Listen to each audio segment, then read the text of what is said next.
Hello बच्चों। तो चलिए इस प्रश्न को पढ़ते हैं। बताइए कि कथन सत्य है या असत्य। यदि ए कोमा बी और सी समान कोटि के वर्ग आव्यूह हैं तब ए बी बराबर ए सी से सदैव बी बराबर सी प्राप्त होता है। तो यहाँ पर देखो एक कथन दिया हुआ है और हमें इसकी सत्यता की जांच करनी है।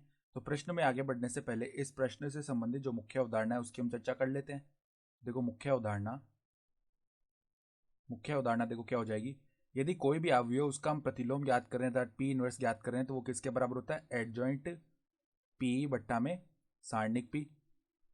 और ये जो पी इनवर्स है ये तभी हम निकाल सकते हैं जब जो सारणिक पी है वो शून्य के बराबर नहीं हो, तभी तो अवयव व्युत्क्रमणीय होगा। ठीक है। और देखो यहाँ से हमें ये भी पता होना चाहिए कि पी इनवर्स पी का जो मान है बराबर पी गुणा पी इनवर्स, और ये किसके बराबर आता है, इकाई अवयव के बराबर आता है। साथ ही साथ देखो यहाँ पर एक और हम जानते हैं कि जब भी कोई इकाई अवयव किसी अवयव से गुणा होता है तो वो अवयव वापस आ जाता है। ठीक है। तो अब देखो यहाँ पर वो क्या कह रहा है कि ए बी बराबर ए सी से सदैव बी बराबर सी प्राप्त होता है अगर ए बी और सी समान कोटि के वर्गाव्यूह हैं तो। ठीक है। तो यहाँ पर देखो अगर हम ए बी बराबर ए सी ये है हमारे पास में, और हम एक बार के लिए मानते हैं माना ए एक व्युत्क्रमणीय अवयव है अर्थात उसका व्युत्क्रम हम निकाल सकते हैं। ठीक है। ए एक व्युत्क्रमणीय अवयव है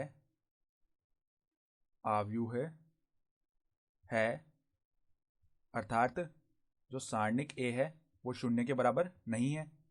ठीक है।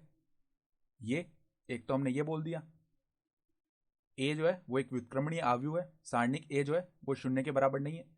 अर्थात इसका मतलब ये भी हो गया कि ए जो है वो एक शून्य अवयव भी नहीं हो सकता क्योंकि शून्य अवयव भी व्युत्क्रमणीय नहीं होता। ठीक है। तो हम ये भी बोल सकते हैं कि जो अवयव शून्य अवयव ए है वो एक शून्य अवयव नहीं हो सकता। तो देखो ए एक शून्य अवयव भी नहीं है, शून्य अवयव भी नहीं है। तो ये तो हमने पहले बोला है एक को। ठीक है। कि ए एक व्युत्क्रमणीय अवयव है और सारणिक ए शून्य के बराबर नहीं है और ए एक शून्य अवयव भी नहीं है। तो अगर यहाँ से ए बी बराबर ए सी है तो हम दोनों और ए इनवर्स से गुणा कर सकते हैं क्योंकि ए एक व्युत्क्रमणीय अवयव है। तो ए इनवर्स ए बी बराबर में आ जाएगा ए इनवर्स ए सी के। ठीक है। तो अब देखो ए इनवर्स ए और यहाँ से ए इनवर्स ए को हम क्या लिख सकते हैं, आई लिख सकते हैं। तो आई बी बराबर हो गया आई सी के, और यहाँ से आई बी किसके बराबर होगा, बी के बराबर, तो बी बराबर सी आ गया।